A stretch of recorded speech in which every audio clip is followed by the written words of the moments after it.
All right, so tonight we're going to talk about a special kind of neural network called convolutional neural networks. Now, these are used almost always with image data. So kind of the reason why we need something different is because if you think about it, when we did the MNIST digits, those were 28 by 28, which actually I forget what the number is then. So basically we flattened those images. So it's a one-dimensional array, and then basically each pixel represented one feature in our neural network. So that was 784 inputs or features. So that's kind of a lot, but that's definitely doable. But now you can imagine we have a picture that's like 256 by 256, which is still really small. Now we're at 65,000. If you go up even higher to like 1,024, now we're getting towards like, a normal size image you would see on your phone or something. We're at over 1 million pixels. So that's going to be too many inputs basically for our neural network to handle. Training would take a long time. And if you think about it in a picture, not every single pixel is going to be important. For example, if you have a picture here and there's like a cat in the middle, I can't draw, so bear with me. But so you have a cat, and say we're trying to train it to recognize cats in a picture. Well, we don't need any of the pixels up here. Like there could be anything in this white space on the outside. We're only concerned with the stuff in the middle, really. So almost always in pictures, we're going to want to kind of condense our feature space and make it a lot more efficient for us to run through a neural network. So that's where convolutional neural networks come into play. This is kind of a picture that shows what they end up doing in kind of making our feature space smaller. So basically, this first layer would be one convolutional layer, and it can pick out maybe low-level features. So it maybe picks out, more like large-scale structure things. So like it could pick out maybe the space here between, okay, there's something here, and then there's like a background. It'll pick out kind of the bigger lines.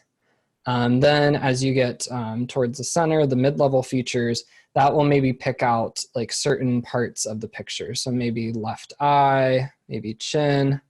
And then when we get to the high-level features, that will kind of be recognizing there's like a whole face here. So this network would basically try to detect if there's a face in an image. So how convolutional neural networks works basically is we have what's called a filter that we pass over the image array, and we end up with a convolved feature array from that. So basically how this works is if you see in the center here, the yellow cube, the square that's moving, you can see that it's 1, 0, 1. I'm talking about the X here, so times 1 times 0. So it looks like it's like this. So basically, we start with this 3 by 3 square. We put it in the upper left-hand corner first, and we basically overlay this with our image array. And then we multiply our filter values, so the times 1 times 0 times 1 times whatever value our pixels contain in this region. Then we basically sum up that whole thing, and that part will go here in this top left corner. Then I'll go ahead and change colors here. Then we're going to shift over 1 pixel. So now we're going to be looking at in the red these 9 pixels. And we'll again put our filter over it, multiply our filter values times our image values, sum them all together, and then from there we would get a sum of 3. And then you can kind of imagine how this moves down. So then the next set would be here. And then once we're to the edge, we would move down a level. So then we would be down here. Oh, that green's really hard to see.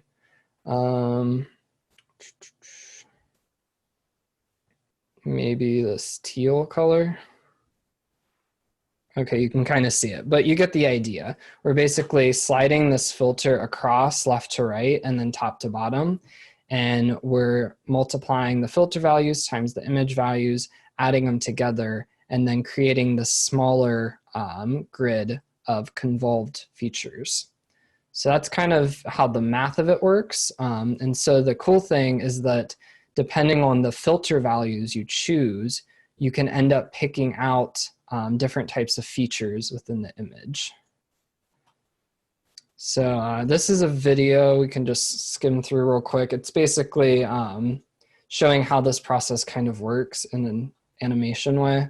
So we have our filter going across the image, and it's basically capturing feature data and translating it across here. Let's skip ahead a little bit.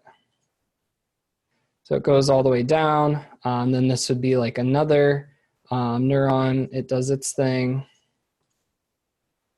And so basically we end up with these basically different versions of our original data with different features picked out. And then this would be like going to a second layer of convolution. So we have our smaller images, and then features are being picked out of those. And then I think they did it one more time. And then at the very end, we have just a much smaller array than our original image size was. But it's picked out the important features, and we use that basically then to classify the image into whatever buckets we're looking at. So the kernels or the filters, there's a lot of different options for them. So this here can kind of show us the difference. So you can see the times values here. That's what the kernel is. So this one, 0, -1, 0, -1, 5, -1, and then 0, -1, 0. And that kernel actually will sharpen an image. So this is actually how you can put filters over images, like on Instagram or just any kind of photo editing app. It can use something similar to this. So this actually, if I drag my mouse, it actually shows the computation. So it has in the center here our image values. It's from 0 to 255 on grayscale. And as it slides across, you can see then on the right-hand picture, the corresponding pixel that was created. And you can see that when we went from left to right, our image shrunk, but we have a bit more information. And for this sharpen kernel, we were able to actually sharpen the outline of this guy in the picture. And you can pick other kernels. So let's see, this one's outline. There's blur, so we can actually do kind of the opposite, make it more blurry. Emboss, kind of also highlighting structure there. I think that one's the same, that's identity. You can see it's zeros and then just a 1 in the center, basically surrounded by zeros. But it's fun to play around with. And then here, I think you can actually upload your own image and try it out. And this is just a different image of some like architecture showing the different kernels. So you can see maybe how this would be useful if you're trying to detect if something's in an image. You can focus on just, you know, the outline, the structure of it, and kind of ignore all the rest of the noise in the image. Hey, Matt, just wondering the values in the kernel. I notice it is like single digit and it can be negative. So what is the range of the values there? It could basically be almost any value. Usually you'll just have like 1, 0, or -1 though, but you technically could have any value. And I think I can change it here. So 8 is the center one, and you can see as I lower it, it kind of darkens the image. But if I raise it, we get lighter. And then like we could take this top left corner one. If we increase that, you can kind of see the effects. Yeah, I would definitely recommend like playing around with this. This is a pretty cool site. And then I think you can, yeah, you can upload your own original image and then kind of change the kernel. And it looks like you could do a live video too. So you might be able to do like your webcam and have it change it in real time. So the main reason we're doing this is because we want to reduce the features. Right. We want to take our like high dimensional image array and basically make it much smaller while still capturing the important data. So that then when we eventually flatten our array, like we did just initially on the digit data set, that we don't have, you know, a million different features, that we have a much smaller space that still represents what's in the image. So can we, now we have a like 3x3 matrix as a filter. Is that like a default, or you can change it to like 4x4 or 5x5? Yeah, so you can do any size of filter too. Usually just 2x2, 3x3, 4x4, or 5x5. That's about the most that you'll actually see. But theoretically, you could do any size, basically up to the size of the input image. Got it. But you'll usually just see like 2x2 or 3x3. Those are definitely the most common. Looks like this site will be a really powerful tool for helping us figure out filters. Mm-hmm. Yep. Yeah, because you can just play around with all the values and see what it actually does to the image. And there's some more besides this. There's like basically ways to recreate like all the different photo filters you can use in like any photo editing software. This actually has you, oh, you can actually make your own filters in Photoshop. And then if you use GIMP, which is like a free version of Photoshop, it has some image kernels too, which their documentation is not found, so maybe don't do that one. But yeah, definitely a cool tool to learn about kernels with. So to kind of continue on with that, what if we don't want our output image to be super small? We can actually pad our image so that we can maintain a certain image size on the output. So padding, usually it's called same padding, and that basically means we have our input image on the left here. We basically put zeros all the way around. So then when we do our filter, a 2x2 filter here, we end up with an output the same size as our input. So basically by adding that outer ring of zeros, we can maintain the same input size, image size, but still do the convolution, still try to pick out the features and maintain that final size and don't end up with like a lot smaller image.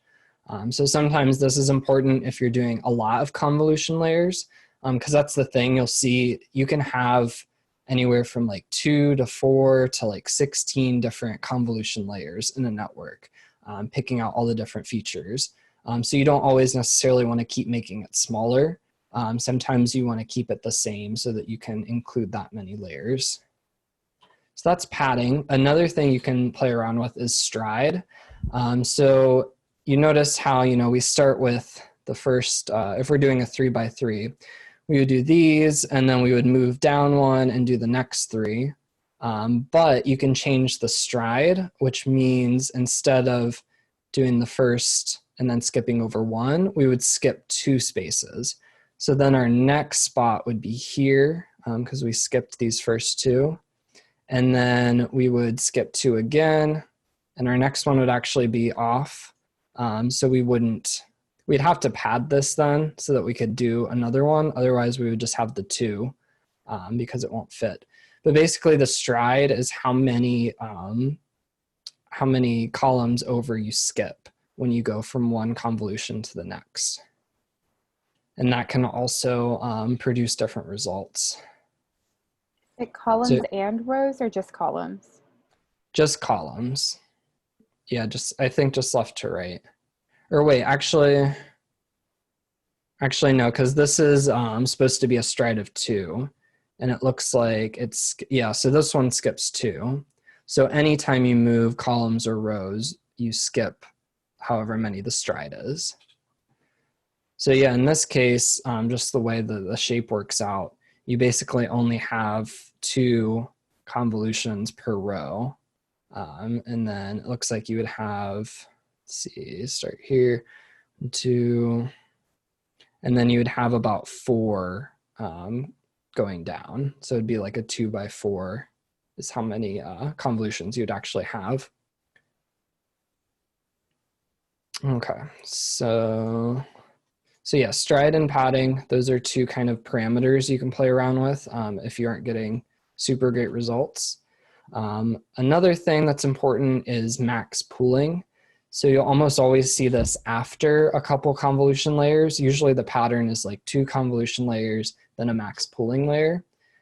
So what this does is basically, this also kind of condenses the image. So what this does is takes the maximum value out of these 4 and places it here. Then it moves over. The max pooling also takes a filter size. So in this case, it's 2 by 2. So then we go over to the next set of 4, and the max value here is 8. So that goes there. And then same down here.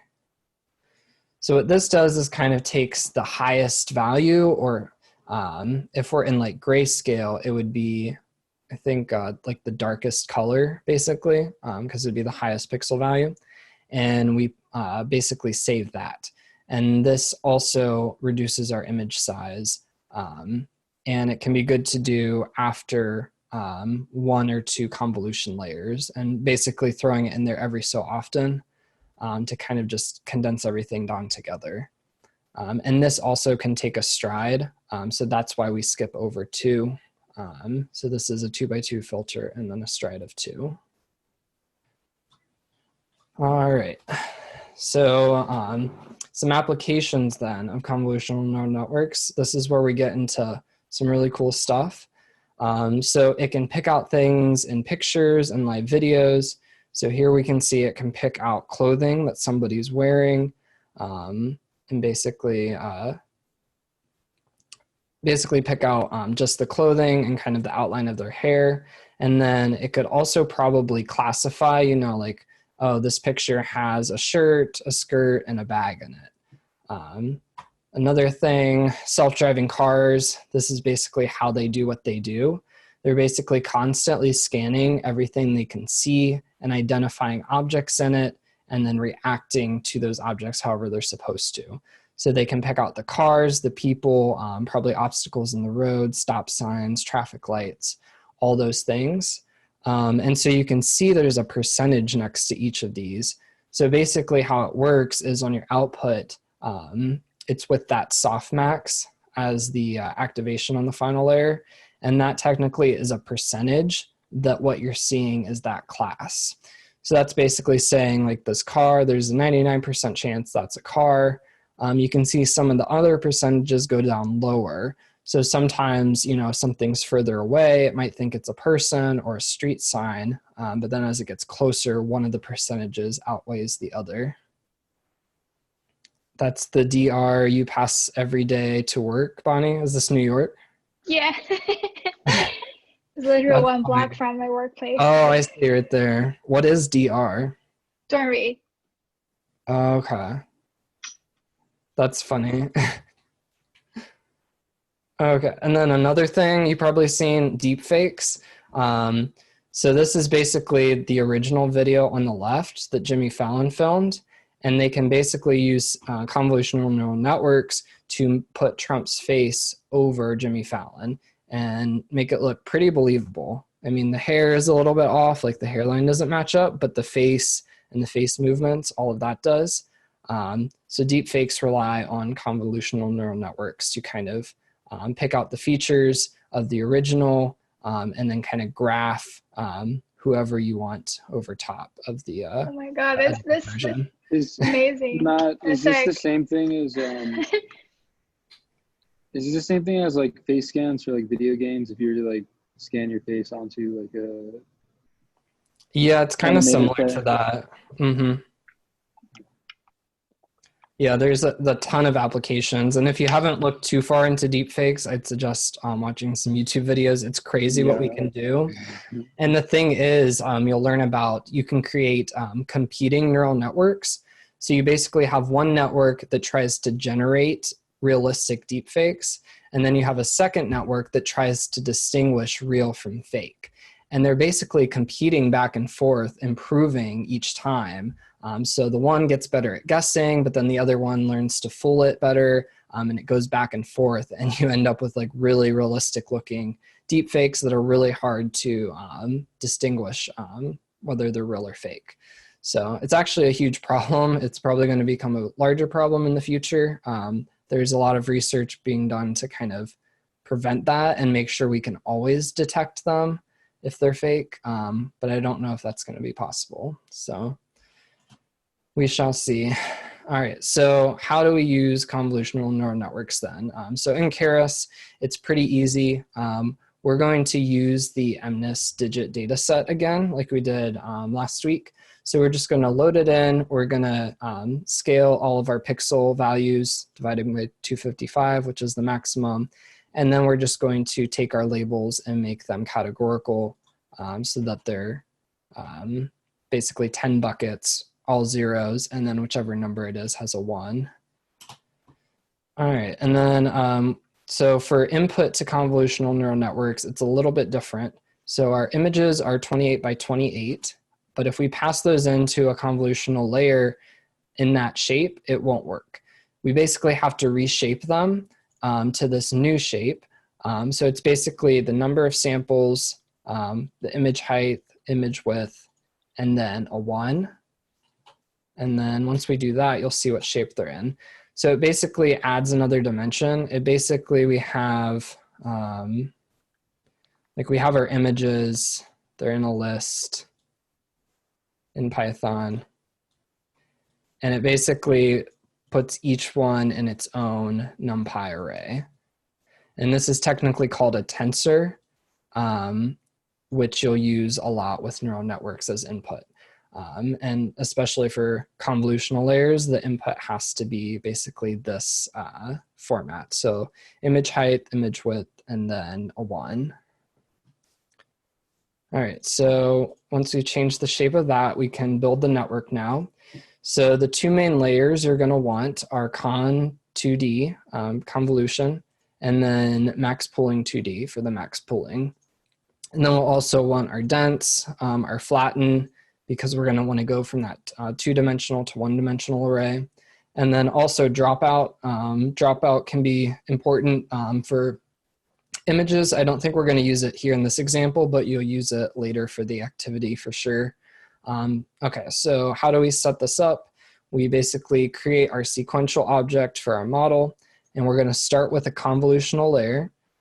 This first number, like other layers, is how many neurons.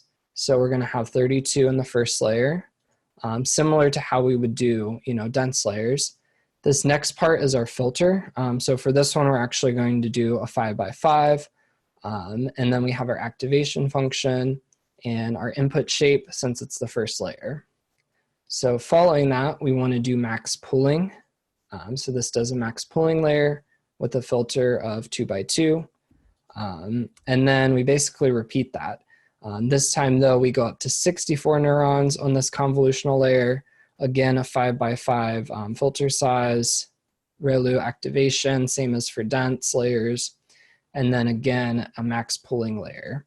And then we're going to flatten that. So we have a 2D array. We're going to make it a 1-dimensional, and then just pass that to our output layer, which is a dense layer with 10 neurons, 1 for each of our digits. So if we run this, we'll kind of see the breakdown and kind of how the size of our arrays change throughout the network. So our input, remember, is 28, 28, 1. And into this first convolutional layer, we have 32 neurons. So that's this number. And then because we're doing the 5 by 5 kernel on the 28 by 28 image, it ends up making 24 by 24 images. That's just how it works out. If you were to draw it out and kind of drag the filter across, you would see that you'd end up with 24 by 24. Then the max pooling layer, that basically shrinks our images in half. So now they're 12 by 12, and we still have 32 of them from the 32 neurons. And then in the next part, we go up to 64 neurons, as you can see there. And since we have 12 by 12 and we're doing a 5 by 5 filter, we end up going down to images that are 8 by 8. And then we do another max pooling, which a 2 by 2 filter, which again shrinks our images in half, so 8 to 4. So then we have 4 by 4 by 64. And if you multiply that out, you get 1,024. So after our flatten, we have 1,024 input features basically, and then that goes directly to our output. So initially we had, let's see, so this actually didn't shrink our overall feature space. That's why it still works to do this, just going immediately into a flatten, because we have like what, 724 or something if we do 28 by 28. So that's actually less than the 1,024 here. But 1,024 is still, you know, relatively the same. But that's why we can do the MNIST data set, at least since the images are small, just using dense layers. This is just kind of showing how you would do it with convolution, and you'll actually see that we get better results and it's faster. So that's kind of the other benefit. But that's the structure of our network. This is a pretty simple one. You usually see something kind of similar, you know, doubling the neurons from one convolution to the next, following up a convolution with a max pooling layer. But sometimes you'll see it kind of doubled up. So you might have 2 convolution and then a max pooling. It kind of just depends. One of those things you have to tinker around with. All right, we're going to compile our model using the same parameters we've used before. So categorical cross entropy as the loss. We're just going to do an atom optimizer, and we're going to monitor accuracy as our metric. And then we're going to fit to our trained images, trained labels, set our batch size to 64. We're only going to do 5 epochs, which is less than we did for the dense layer only version. And then we're going to check our loss on our test and our accuracy on our test as well. So we'll go ahead and run this. Should be pretty quick once it starts. Matt, the max pooling 2 by 2, what is the first 2 and the second 2? So that's the filter size. The max pooling also has a filter, just like the convolution. So it's just a 2 by 2. And I think my computer is slowing down because my video is out of sync with my audio. I don't know if you guys can see that. Yeah, a little bit. What's the decision making behind the 2 by 2 for max pooling? Like, will you always want it to be kind of a smaller filter? Or smaller yeah, it's usually like a 2 by 2 or 3 by 3. Okay. So that means the output from the max pooling is 2 by 2 or another field. I think the 2 by 2 almost always means that you'll shrink your images in half. So, you know, 24 to 12 and 8 to 4. Does it have a strike or no? You can do a stride in it, but we aren't doing one here. Okay. And you also could do a stride on the convolutional, like on, yeah, the convolutional layer. Yeah, we could do a stride in here. I think it's just called stride. Okay. My kernel died though, so let me restart this.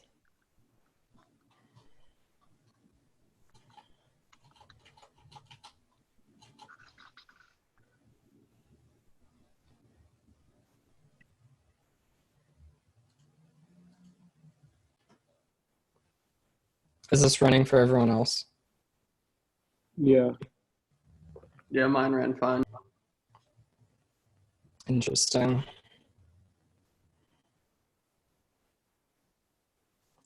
I think it's because of this other notebook I have open. Yeah, everything froze, so I might have to close out here.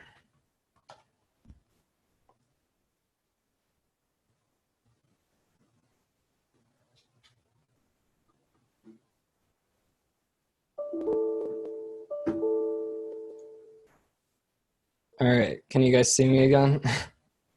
Did my video cut out or did I just freeze? The video cut out. Okay, let me just restart everything. I don't know if you guys heard, but I think it's because I had another notebook open that was running some stuff. So let's try this.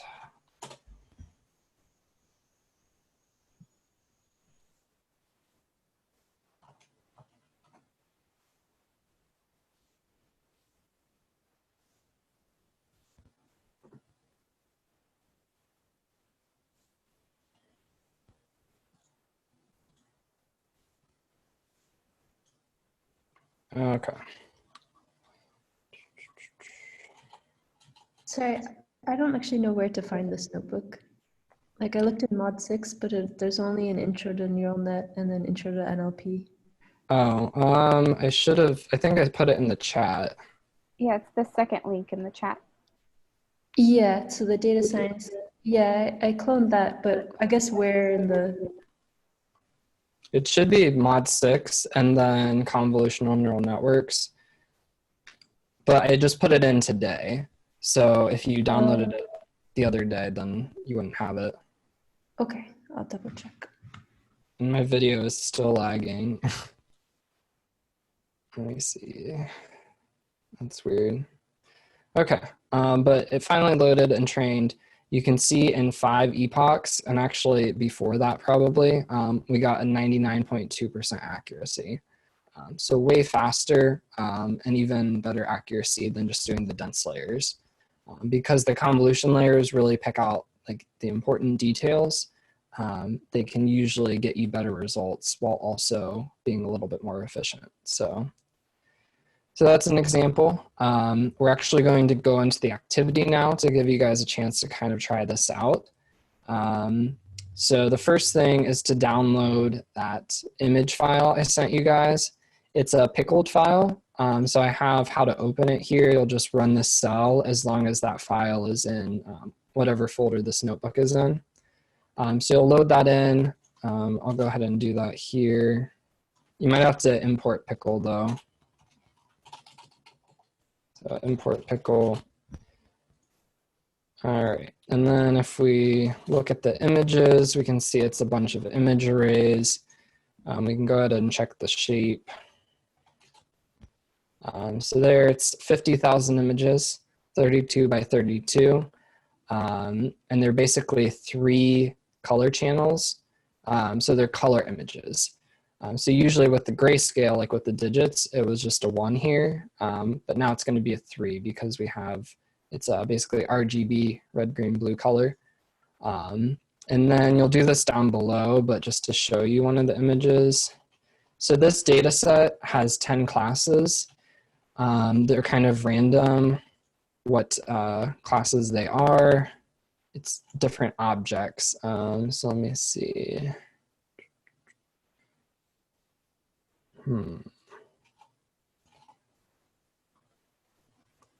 Invalid dimensions. That's no good.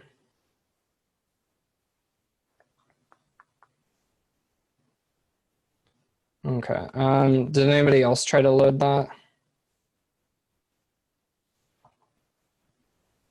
I got the same thing that you did, the same Okay, error. let me check my Yes. solution and see what happened.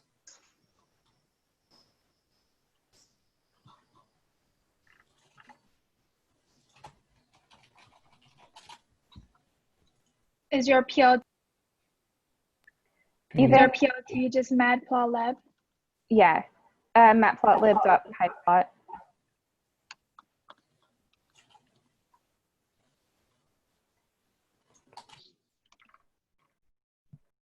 That is weird. It worked here.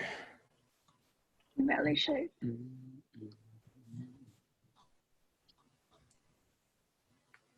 There was one, so I've tried to run it a couple of different times. There was one time. Oh, I see what happened. Okay. So it's images that it loaded in as.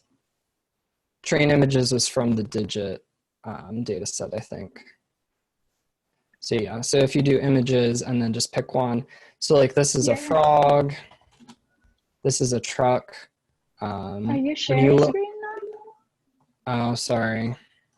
I was not. There we go. All right. Okay. This is a frog. which it's hard to Couldn't tell. tell. If you go down here, you can print it out the real size, see the really, really small images, 32 by 32. And then this one's a truck. I forget what this one is. I think that's also a truck. But once you load the labels in, which is in the trainlabels.csv, you'll see the 10 different categories. It's just like 10 random objects like animals, cars, different things. So basically you're going to classify, you know, which category it is, which object given the image. So you'll go ahead and just look at them a little bit. We kind of already did that. Then you'll just need to scale the images like we did above. So dividing all the values by 255 and converting the labels to categorical, just like the digit data set.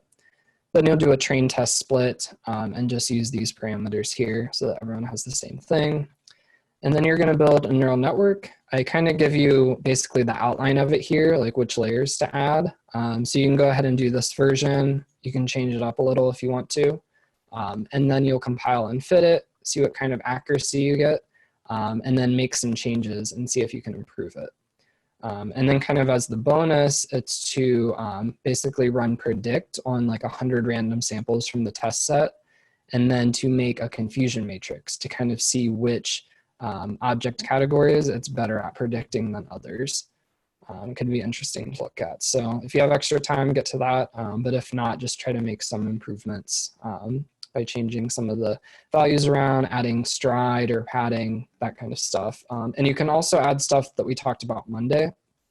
So things like extra dropout layers, you can add regularization, you can mess with the optimizer, learning rate, stuff like that. All right, does anyone have any questions before we go into breakout rooms? All right. No. Let me go ahead and... A custom built. Okay, so this is what we did. We loaded the file, checked the shape, noticed that there's red, green, blue going on. Took a look at what our unique identifiers are, looked at an image, looked at another image, and then one hot encoded everything and then transformed it into numerical data that's categorical.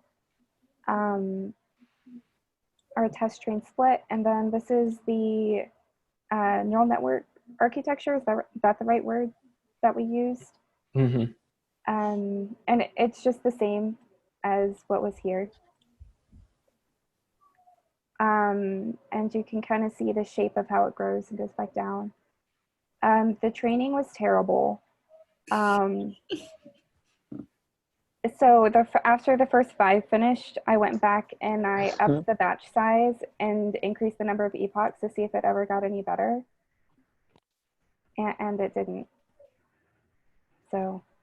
Did you scale your images? Yes. Yes, images were scaled. Interesting. I think you didn't. Did you put 2 convolutional layers at a time? Convolution. So here's one. Because he for the first one he said put or he suggested to put 2 layers. I did that, and the accuracy score is way better in that way. And if yours is like super fast, you might finish before I'm even done. You'll probably want it on the second too. Yeah. Wait. Oh, wow.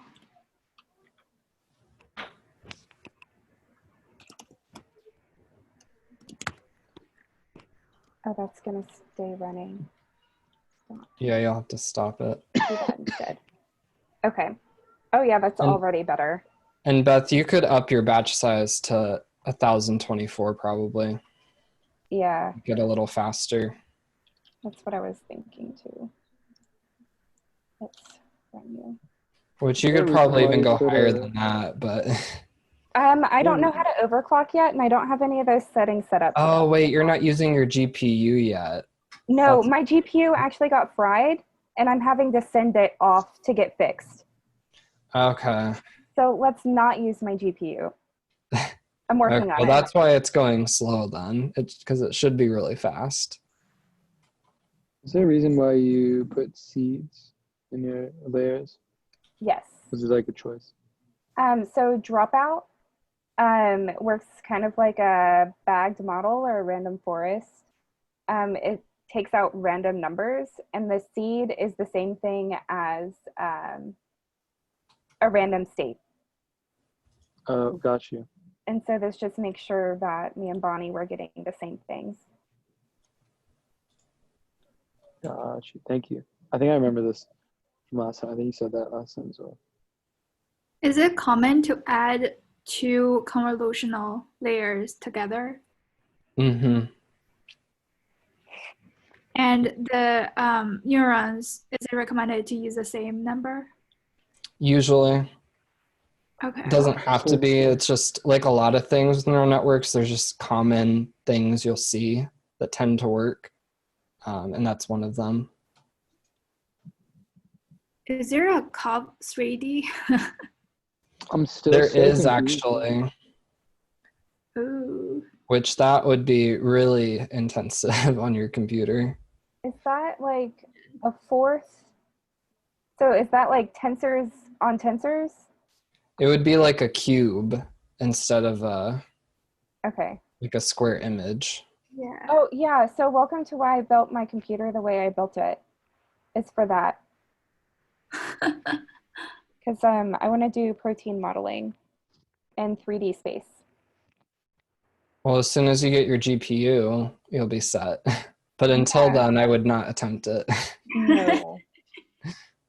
Well, it looks like that's still not improving too much, so we Yeah, might I'm have to look confused into why. that.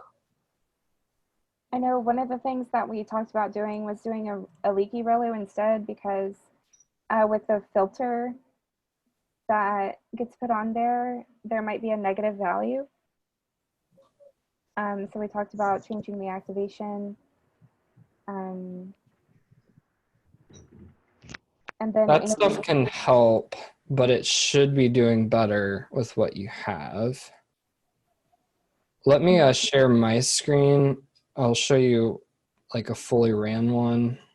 Let's see. Okay, so I changed a couple things. I added the early stopping just because I don't know how long I need to run it for. So these would be the first two.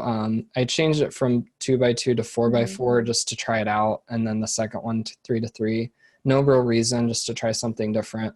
And then I added a third set of the same thing basically and increased the neurons by 2 each time. And then I have 2 dense layers here just because this extra convolutional block adds a lot more parameters. So you want it to kind of like more like slowly ease down the number of neurons at each level. And yeah, so then I chose a batch size of 1024 because that seems to be what my computer can handle. And I just did 100 epochs because I didn't know. And it ended up stopping it at 82.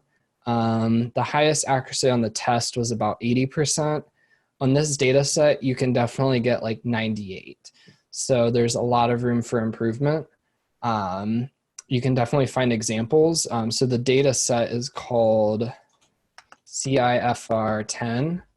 If you want to look it up, there's a lot of solutions to it. This is like a really common data set, but they'll be a lot more complicated than this probably. And they also do some basically data augmentation. So they take all the images and they rotate them a little bit and add those to the training. So then you have all these extra samples with like slightly different angles and it ends up getting you better accuracy basically.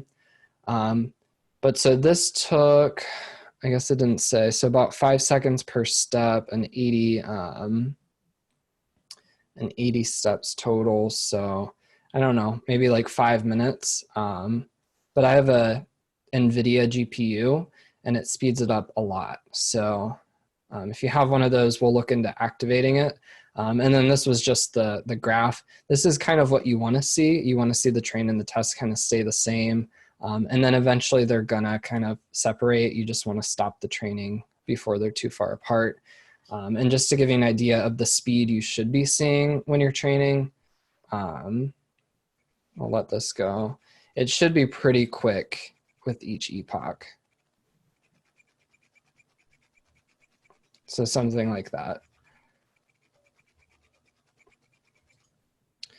But yeah, so I would mess around a bit more with the different values if it's not getting you the best accuracy. If you don't have a GPU, look into one of those cloud services I talked about and try running it there. You'll definitely see a big difference. And if you have a Windows machine with the GPU, reach out to me on Slack and I can send you instructions on how to kind of activate it and make sure Keras can use it. All right, so before we go, does anybody have any questions about anything convolution neural network related? Nothing? Do you guys like this stuff? How do you feel about it? It's interesting but frustrating when you see your model sucks and it takes so long to train. Yeah, you have to get used to that. Did y'all get to retrain your mod 5 data? No. Yes. How did yours do? Worse than my actual model, to be Gotcha. fairly honest. But I also didn't spend much time on it, like adding enough layers. But yeah.